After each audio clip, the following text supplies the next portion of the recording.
Today, I'm going to tell you about the best electronic music gear I bought in 2021. Freebeat.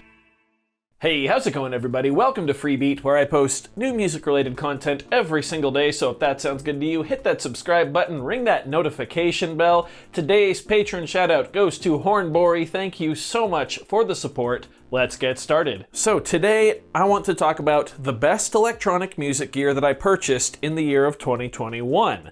Now, 2021 was kind of an interesting year for Freebeat. As someone who had been purchasing a lot of budget electronic music gear, you know, the pocket operators, the Monotron delay, the NTS-1, this year in 2021, I actually kind of went the opposite direction. And the Volca drum was really the only piece of budget electronic music gear I purchased.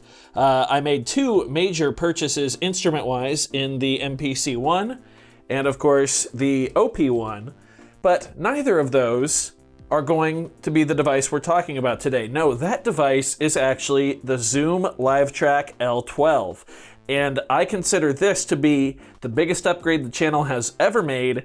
And I'd imagine that will hold true for quite some time. I'd say this is even a bigger upgrade than the studio room. So before we talk about this, I want to talk about what I used to use for audio, which was the Zoom H5. So as I just implied, the Zoom Livetrak L-12 is what I use currently for all the audio on the channel. But again, like I just said, let's talk about the H5 here for a minute. So this was what I used to record all the audio for the channel before I got the Livetrak.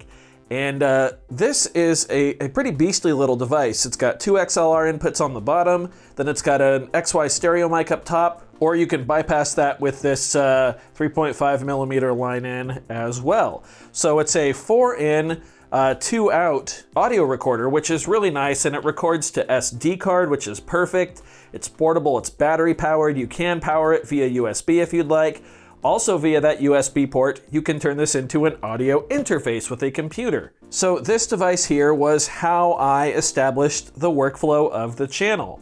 I would plug in the instruments that I was recording, you know, into my XLR jacks down there, or 1/4 inch, depending on the gear. I would then plug my microphone into this 3.5 millimeter line in up there, and then I would record to SD card. I would then take all those files, put them in the computer, and edit the video. That's how I did my sound. However, I started to feel very limited, only basically having two inputs. You know, there were instances where I wanted to use more than one piece of gear. So I started to look for solutions, not seriously, but then the USB port started to go out on the H5, and that's when I knew I really had to find a replacement. So I was a little concerned that I was going to have to learn a completely different workflow. You know, I was concerned that I wouldn't be able to still record to SD card because I didn't know there were any larger recorders that did so. And then I stumbled upon the Tascam, I can't remember what it is, but basically Tascam's version of the larger Zoom recorder that I have. And it looked interesting, but there was something that kind of bugged me about it. I can't remember what it was, but that led me to discover the Zoom Livetrak L8. And therefore, shortly after, I noticed the Zoom Livetrak L12. I was instantly intrigued, and I started doing as much research as I could, wound up picking one up, and I have absolutely fallen in love with this thing. It is by far and away the best piece of electronic music gear I've purchased this year.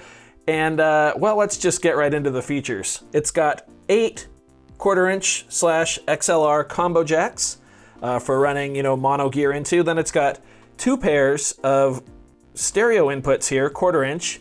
As you can see, I've got 1 pair 1/4 inch, and then 1 pair is these 1/8 inch cables, 3.5 millimeter with adapters to 1/4 inch, so that's really nice. I've got the microphone you're hearing right now plugged into input 6. I've got my normal microphone plugged into input 8. Sorry, the microphone you're hearing now is on input 7. I can read, I promise. I've got full controls for those down here. Individual faders for each channel, which is nice. Phantom power is grouped into the first 4 inputs and then the second 4 inputs. I kind of wish each one had individual phantom power, but that's okay. We have high Z toggle for inputs 1 and 2, so I can actually plug my bass guitar directly into inputs 1 or 2, which is amazing. We've got individual gain and compression knobs for each channel, and then we can actually select channels here.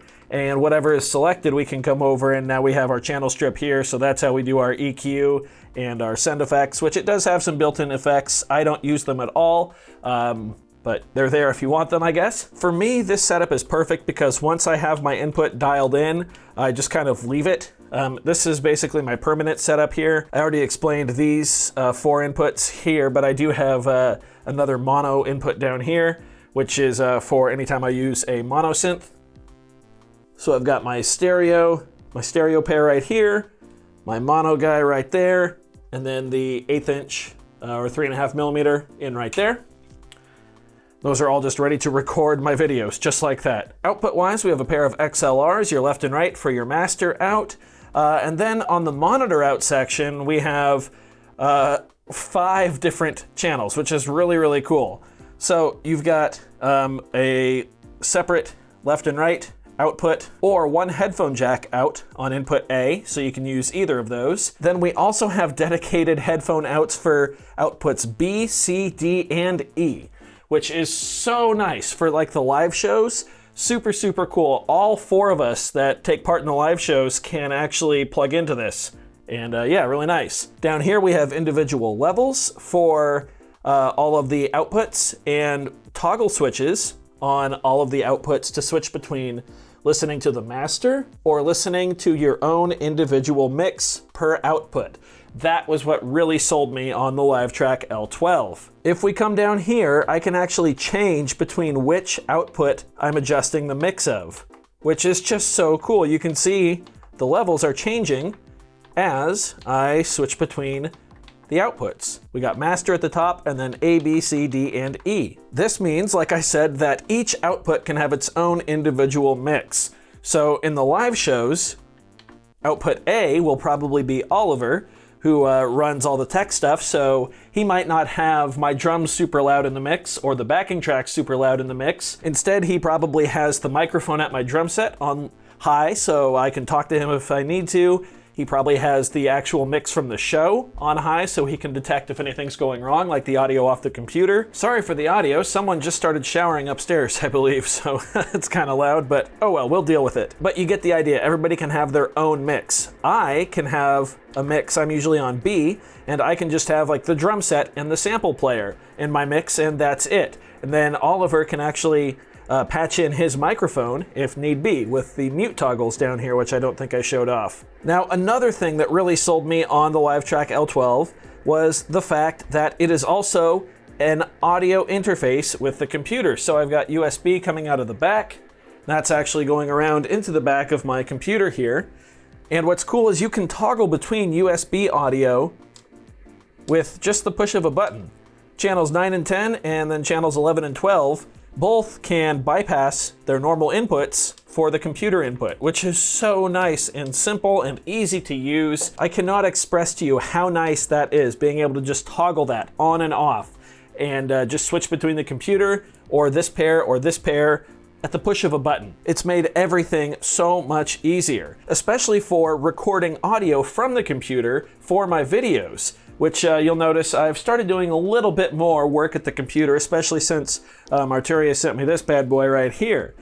And the final thing that sold me on it, I'm not going to pull it out because I'm actually recording right now, but there is an SD card slot in the back of the Livetrak L-12, and we are currently recording to SD. You can actually see we are live recording audio right now, and that is just so nice to be able to keep the same workflow of the Zoom H5, but with all of these inputs, all of these outputs, and all of the controls available to me here on the Livetrak L-12. I feel like I've done a really poor job of explaining how much this has changed things for the channel audio-wise, but it leveled me up in so many ways that I didn't even know I needed to level up in, and it really has given me the confidence to push forward and get new gear and try new things, especially now that we are in the studio here. I cannot wait to add some additional instruments into the inputs here and really push the Livetrak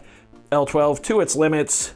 Yeah, I'm just super in love with this piece of gear. It's the best thing I've purchased all year long, better than the MPC-1, better than the OP-1. Of course, this is just for me personally, but yes, People have asked for a video of me talking about the Livetrak L-12 and why I enjoy it so much, so here you go. I absolutely adore this thing. I would be lost without it, and if this one were to die, I would go out and get another in a heartbeat. So I do hope you enjoyed this video. If so, be sure to leave a like on it. If not, you can always leave a dislike. That's okay too. Doesn't hurt my feelings, just makes me try that much harder next time. Either way, be sure to hit that subscribe button, ring that notification bell. Thank you so very much for being here. Thanks for watching. We'll see you next time. Bye.